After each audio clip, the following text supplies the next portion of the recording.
નમસ્કાર, આપ જોઈ રહ્યા છો ન્યૂઝ રૂમ અને આપની સાથે હું છું ભાવિક। વિસાવદરની પેટા ચૂંટણી એમનું પરિણામ આજે આવી ગયું છે અને પરિણામમાં આમ આદમી પાર્ટીનું જાડું વિસાવદરના બજારોમાં ફરી વળ્યું છે અને ગોપાલ ઇટાલિયાની ખૂબ સારી લીડથી જીત થઈ છે અને જીત થતાની સાથે જ વિસાવદરમાં કારમી હાર બાદ પરેશ ધાનાણીએ મૌન તોડ્યું છે। આમ તો પરેશ ધાનાણી અનેક વખત ટ્વીટ કરી અને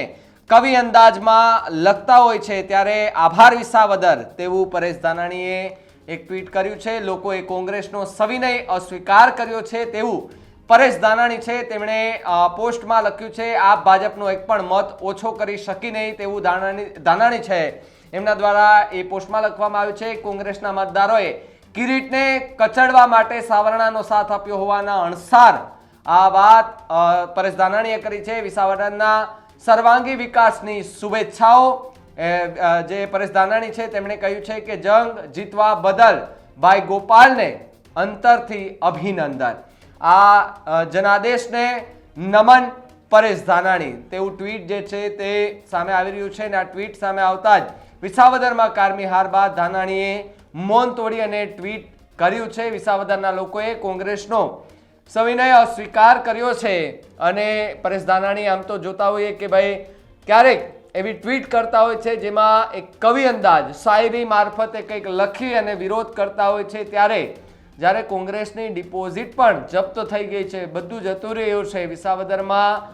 5000 જેટલા મત કોંગ્રેસના ઉમેદવારને મળે છે એટલે સ્વાભાવિકપણે કે ત્યાં થોડું દુઃખ તો થાય છે પણ જે ઉમેદવાર જીત્યા છે તેમને અભિનંદન પણ પાઠવવાના હોય છે એટલે અભિનંદન પરેશ ધાનાણી એ પોતાના અંદાજમાં પાઠવતા જોવા મળતા હોય છે ત્યારે એમણે પોસ્ટ છે અને પોસ્ટમાં પણ ઘણું બધું લખ્યું છે અને કહેવામાં આવ્યું છે કે આપ ભાજપનો એક પણ મત ઓછો કરી શકી નહીં। કોંગ્રેસના મતદારોએ કિરીટને કચડવા માટે સાવરણાનો સાથ આપ્યો હોવાની અણસાર છે તે દેખાઈ રહી છે। વિસાવદરના સર્વાંગી વિકાસની શુભેચ્છા સ પરેશ ધાનાણી આ જે પોસ્ટ છે તે વાયરલ થઈ રહી છે પણ મહત્વની વાત એ કે એક તરફ વિસાવદરમાં જ્યાં કોંગ્રેસે પોતાની ડિપોઝિટ ગુમાવી છે તો બીજી તરફ પ્રમુખ પદેથી શક્તિસિંહ ગોહિલ કે જેમણે પણ રાજીનામું આપ્યું છે પ્રેસ કોન્ફરન્સ કરીને તેમણે પણ આખી માહિતી જે છે તે મીડિયા સમક્ષ આપી છે અને એવી પણ વાત સંભળાઈ રહી હતી કે આ પહેલા પણ જ્યારે રાહુલ ગાંધીને લોકો ગુજરાત આવ્યા હતા અહીંયા અધિવેશન યોજવામાં આવ્યું હતું ત્યારે પણ ચર્ચાઓ થઈ રહી હતી કે 2027ને આવનારી જે વિધાનસભાની ચૂંટણી છે તે શક્તિસિંહ ગોહિલની અંડરમાં જે છે તે કોંગ્રેસનું આખું કહી શકાય કે માળખું રચવાની તૈયારી હતી અને આ બધી જ વાતો વચ્ચે જે અચાનક જ્યાં વિસાવદરમાં કોંગ્રેસ હારે છે, પોતાની ડિપોઝિટ ગુમાવે છે, ઓછા મતોથી હારે છે અને આ બધા સમાચારોથી કદાચ કે જ્યાં શક્તિસિંહ ગોહિલને એવું થયું હશે કે ભાઈ એણે તો સ્વીકાર્યું છે કે કડી અને વિસાવદરની અંદર જે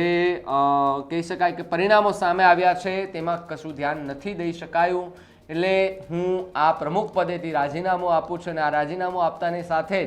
ગુજરાતના રાજકારણમાં ખળભળાટ મચી જવા પામ્યો છે। જો કે શૈલેષ પરમાર કે તેને હવે આ બધી જવાબદારી સોંપવામાં આવી છે પણ અનેક સવાલો ઊભા થઈ રહ્યા છે કે કોંગ્રેસના હવે નવા પ્રમુખ કોણ હોઈ શકે। અનેક નામો સામે આવી રહ્યા હતા। સૌથી વધારે જ્યારે લોકો કમેન્ટ કરી રહ્યા હતા ત્યારે જિગ્નેશ મેવાણીનું નામ ખૂબ ચર્ચામાં આવતું હતું ત્યારે પરેશ ધાનાણી છે તેમણે પોસ્ટ કરી હતી અને લખ્યું હતું કે આભાર વિસાવદરના લોકોએ કોંગ્રેસનો સવિનય અસ્વીકાર કર્યો છે। આપ ભાજપનો એક પણ મત ઓછો કરી શકી નહીં। કોંગ્રેસના મતદારોએ કિરીટને કચડવા માટે સાવરણાને સાથ આપ્યો હોવાના અણસાર આ પોસ્ટ એક શાયરના અંદાજમાં લખવામાં આવતી હોય છે અને કોંગ્રેસમાં લગભગ આ રાજ્યમાં ક્યારેક એવી પોસ્ટો સામે આવે ત્યારે એવું થાય કે કોણ છે શાયર, તો